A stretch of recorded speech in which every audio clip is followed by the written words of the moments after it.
everyone, this is going to be my guide on how to play Townstar. If you've never played Townstar before and you need to create a GALA Games account, check the description of this video for my referral link on how to create a GALA Games account. It would help support the channel. If you've already played Townstar and you already have a GALA Games account, then just go to app.gala.games and this is going to be the homepage, but you want to go to the Games tab. And at the very top, you will find Townstar. All you need to do is click play. This is the new version of Townstar, also known as Townstar Godot, but moving forward, it's just going to be called Townstar. At the very bottom, you will find Townstar Legacy. This is the old version of Townstar. This one will no longer be supported with any new updates, but it is still available if you wanted to check it out. But in this video, I'll be talking about Townstar. So after you click play and the game loads, you're going to see two modes here. You're going to see a casual mode and an events mode. The casual mode will allow you to start up a town, and it's just going to be for casual play, or you can practice. There's not going to be a timer where your town ends, although if the game gets a massive update, you may want to reconsider redoing your town, or you can redo your town at any time you wish to do so. So when you click play on the casual mode, you're going to see the biomes that you start off with. You're going to start off, in this case, you're going to start off with a forest biome. On the north and west edges, you will also have a forest. It's not going to do anything for you. On the east edge, you will have an ocean, which would provide you with a proximity effect known as passive salty. And on the south edge, you'd have a river, which provides you with a proximity effect known as passive water. It also shows you the amount of time it takes for you to complete a trade. In this case, 1 minute 20 seconds, and the amount of gasoline it costs to complete a trade. In this case, 1 gasoline, sometimes it may cost more. So if I wanted to start up a town, I would click continue. Before I do that, I'm also going to explain the events tab. The events tab has your competitions. It's going to either tell you how much time until the next competition begins, or if there is a competition currently running with it, which there is as of recording this video. And it's going to tell you the amount of time until that competition ends, and it's going to have a go button, which allows you to actually enter this competition. This is the first competition on this new version of Townstar. It is a practice competition, so there aren't any actual leaderboard prizes for this. And within here, you can get some information on what the competition is about. So it has a title right here, Shrimply Delicious. It says sell shrimp pizzas. That means that the goal is to sell shrimp pizzas because they are boosted, also known as the meta. So they are boosted in cash and stars. That would be your best choice to actually get on top of the leaderboards. And you can also click this information icon right here to get some more information. In this case, the town setup would be exactly the same as the casual mode. It could be different in future competitions. And you can have this town running while you have your casual mode town running. It's not going to replace it. Now, before I get to that, I want to go back to the casual mode, and I'm going to explain how to play Townstar there and explain the starting map. So when Townstar first loads up, you're going to get a welcome to the new Townstar message, or whatever message you have at the time. You're just going to click OK, then it tells you to check out the store. Just click OK. This is how Townstar looks. So I'm going to explain the goal. The goal for casual mode really is just to make a town as efficient as you possibly can and just try to get a bunch of money. Really, most people who play in the casual version of Townstar are just here either to have fun or to practice for a competition. That's usually what the goal is, to actually practice for a competition. So I am going to explain what all these buildings are at the start, and also what is one of the first things you probably should be doing. You do start off with a couple items: 40 gasoline, 9 wood, and 10 wheat, and then you have a farmer that keeps collecting wheat. So one thing that you could do right away is sell a stack of wheat. A stack in this case is 10. And in order to sell items, you want to click on the trade depot and click sell at the bottom here. You want to locate what you want to sell, in this case wheat, and over here it'll give you the information. 10 wheat will sell for 3,000 cash. It's going to take 1 minute and 20 seconds and cost you 1 gasoline. So you want to click sell. The trade depot will go away and come back in a minute and 20 seconds, then you'll collect your cash. In the meantime, I'll explain these other buildings. So you have your fuel storage that stores 40 fuel, which you start off with. You have a builder house that comes with a builder. The builder will be in charge of building other things. Wood shed that stores up to 10 wood, and you start off with 9. Silo that stores crops up to 20 total. Farmhouse that comes with the farmer. The farmer's job is to collect crops. Most crops go to the silo. And if a crop needs water, then it's going to collect water manually from a well if there is one available. Bring that water to the crop and water it. The storehouse will store up to 20 items of crafted goods, basically higher tier items.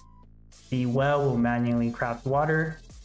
The pond will give up to 2 passive water to anything next to it, and then 1 passive water to anything adjacent to that.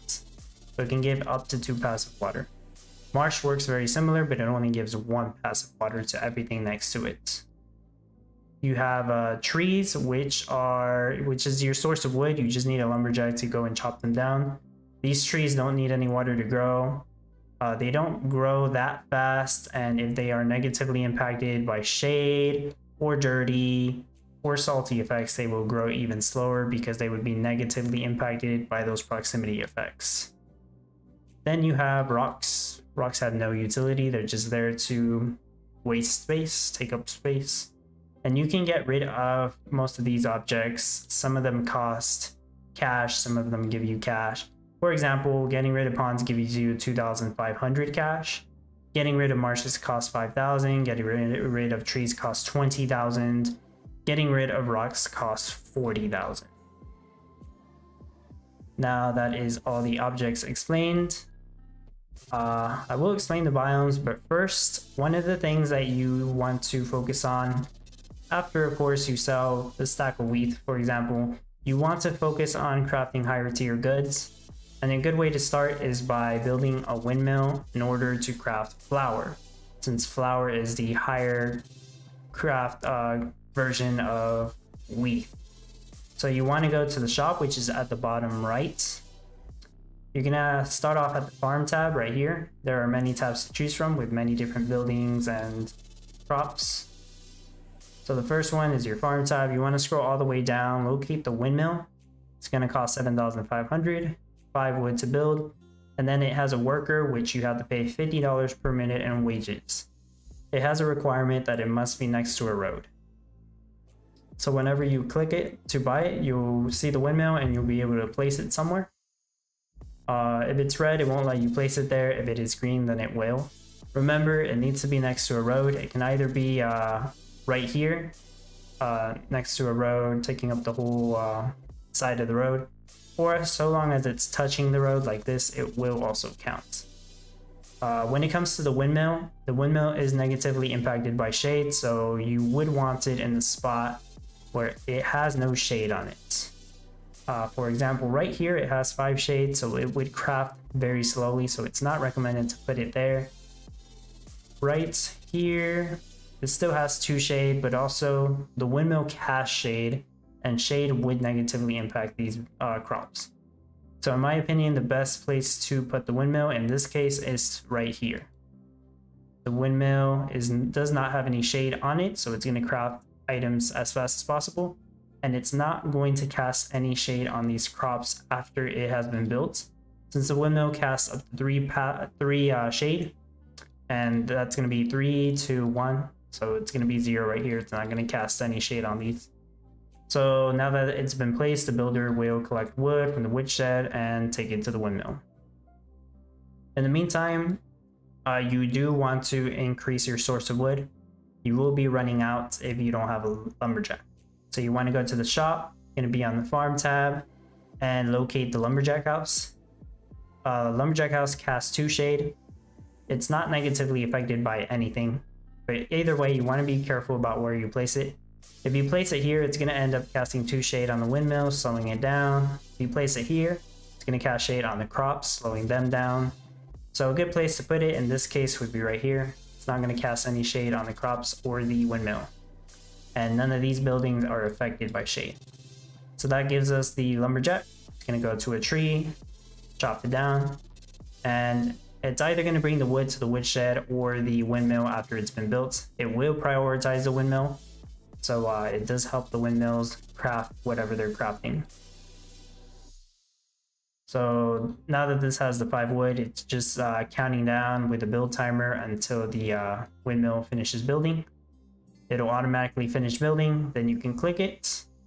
Down here you'll see craft, so you'll click craft. It's going to give you options of what you can craft. The windmill can craft flour, sugar, or salt. In this case, I'm going to be wanting to craft flour.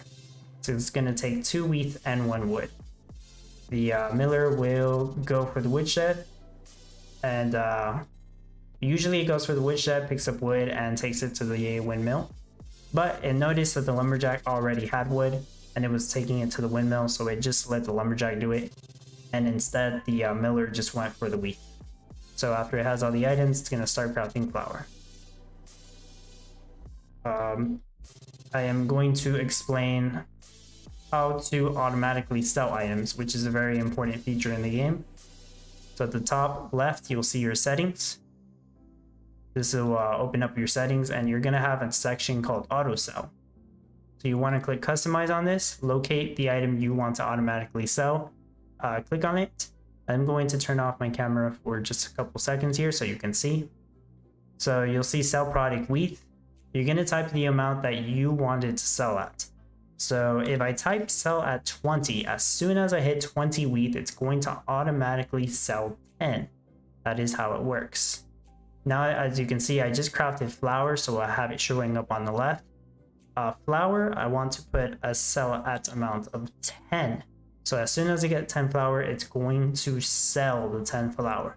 If I do something like a sell amount of 5 or 3, it's not actually going to work because the trade depot only sells in batches of 10. So if I put a sell amount of less than 10, it's not going to do it. It's probably going to wait until it has 10 flour.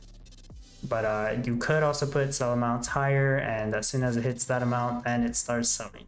So that's a good way to keep excess items in case you need to keep items for higher tier crafts. So once you have that set up, you're going to exit this out. You'll still be on here. You want to turn auto sell on. Then this will actually turn on the feature. And to the left, you can see I have 19 wheat. So once I get 20 wheat and my trade depot is available to use, it's going to automatically sell 10 of it. In order to get out of the settings, normally you would click this X right here, but at the moment there is an issue where it's not closing out. So what you can also do is click the escape key on your keyboard. Clicking the escape key will take you out of that menu. So that explains auto sell, which as soon as I either hit 20 wheat or 10 flour, you can see flour's in the storehouse, then it'll just automatically sell it. It'll happen eventually. One other thing I want to explain is the production values over here, wages and production monitor. So over here, it's going to show you all the items you have. This right here is your wages, how much wages you're paying per minute. So I'm paying 130 wages per minute. This little circle is your countdown timer.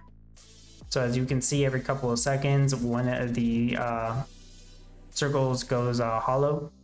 And this is how you know how much time you have. Well, as soon as all of them go hollow and then they all light up again, white, then it's going to deduct your wages from your total cash value. But that's just the timer right there. This tells you how much cash you have. This is probably going to get adjusted later. This tells you how much town you have. A town has been discontinued. Town was a cryptocurrency that was given out in the early days of Townstar. That has been discontinued. No more town will be going out. Gems is a feature coming in the future. Gems will be able to be purchased and be used in the game to give you different advantages. That's a feature coming in the future. At the top right here where it says my town, you are able to click on it and rename your town. If it has any profanity, it's going to give you a message saying it's not allowed, and you'll have to pick another name. So that explains all that. There is something called the production monitor. So you want to click on this arrow, and that's going to bring up the production monitor. This is going to tell you how much products you're producing every hour. how much products you gathered total, and how much products you've lost because your storages are too full. Now, as of recording this video, in the early versions of the new game coming out, there are a couple issues.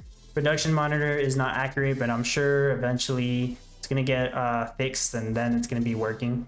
When it is working, this is a very important tool to help you know exactly how much of an item you're making every hour, and it'll help you fine-tune your build, which is very important in a competitive standard of the game. You can always click reset, and that's going to completely reset the values as if you just started up the game again. That's a very good thing to do when you've made a lot of adjustments and you want to see what your new accurate rates is. If you want to exit out of this production monitor, just click the arrow again. It'll go back to normal. So last thing I want to explain, actually there's a couple things. So this is the forest biome. Eventually we'll be able to select from different biomes.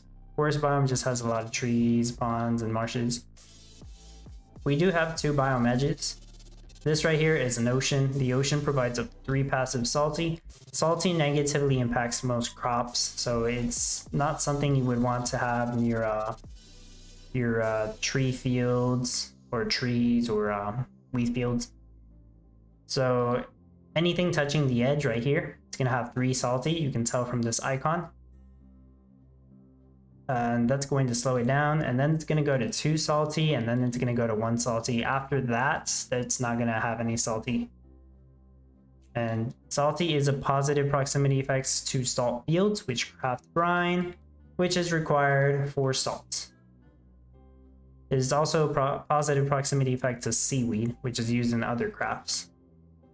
So ocean is mostly bad, but it can be good. You just have to know how to use it. Now the river is on the south edge right here. River is almost always good. River will give up to 5 passive water. So as you can see, this tree right here has 5 passive water. Then it goes 4, 3, 2, and 1. And after that, you get no water from the river at least. You can still get water from marshes and ponds. So you want passive water for just about all the crops, such as wheat fields. There are some buildings that also want water for their crafts. And there is one thing that is negatively impacted by water, and that's the mines, such as the iron mines. If you have a mine in a passive water area, it's gonna slow it down. It's what we call waterlogged mines in the game. It just makes their craft timers slow down. So you just don't want mines next to water, but everything else is basically fine. That's those 2 biomes explained. Bottom left, we just have a chicken with the announcements. And to the right, you'll see this blue button with the GALA icon. This is going to be your GALA Inventory. It's going to have all your Townstar NFTs that are usable in the game, skins that can be applied, or objects that can be placed. Such as the crane bot, which is a faster version of the builder. And yeah, you would just be able to place it like that. And yeah, the NFTs, you can earn NFTs just by playing the game. What they like to do is play every day. Rewards, you play 10 days or 25 days every month, and you get yourself free storage NFTs sent to your wallet, your account. There are ways to win NFTs, that's from the competitions. You participate in the competition, get within the prize leaderboard, and then you'll win yourself GALA cryptocurrency and an NFT that you can use in game with utility, or you can do whatever you decide to do with it. The other way to get NFTs would be to purchase them from the GALA game store or secondary markets such as OpenSea. Completely optional, you don't have to do that, but of course some people enjoy doing that for the advantages in the game and, well, yeah, the advantages for the competition. But completely optional, not necessary in order to actually win anything in the competition or to win any rewards from playing every day in Townstar. There used to be something called daily play to earn rewards. At the moment, that's not available in the game, but it will be coming back in the future. what it used to be is you would place down certain NFTs and you would receive town for completing a challenge. The way it's gonna be is very similar. You complete a challenge, you receive town points, and that's going to net you a share of GALA instead of town. Since town is being discontinued, you're just going to receive GALA instead, and that share depends on a lot of factors. I'm not going to go into detail on how that works. That's going to have to be another video, and I will be making that video after the daily play and earn returns to Town Star in the future, so be on the lookout for that one. But that is all for the Town Star mode. I'm going to go to the settings, and before I return to the main menu, you'll see this abandon town button. If you click this button, you are allowed to abandon your town and start off with a new one if you wish to do so. That's if you want to start completely over. You also see this update town offline feature. At the moment you can't toggle it, but what's going to happen is this game will be running while you're not actually playing it.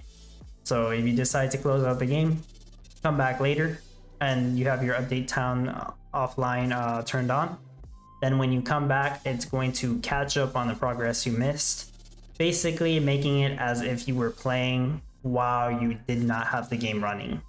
There's going to be a feature that is pretty much vital in competitions if you decide to turn off your game for a couple hours. So now I am going to return to the main menu and check out the events tab for the competitions. And it's going to be the exact same setup. Starting this town will not erase my other town. It's going to be separate. So right here, brand new town. So I'm just going to talk about the differences real quick. You'll see at the top right, you have this. This has a timer with a countdown to when the competition ends. And you also have this right here, which is your stars. Stars is basically how many points you have. You start off with 0, you gain points from selling items. So what I'm gonna do is sell 10 WETH. 10 WETH would give me 1 star per WETH, so it's gonna give me 10 stars total. In order to gain more stars, you wanna sell higher craft tier goods like flour or cakes, decorated cakes.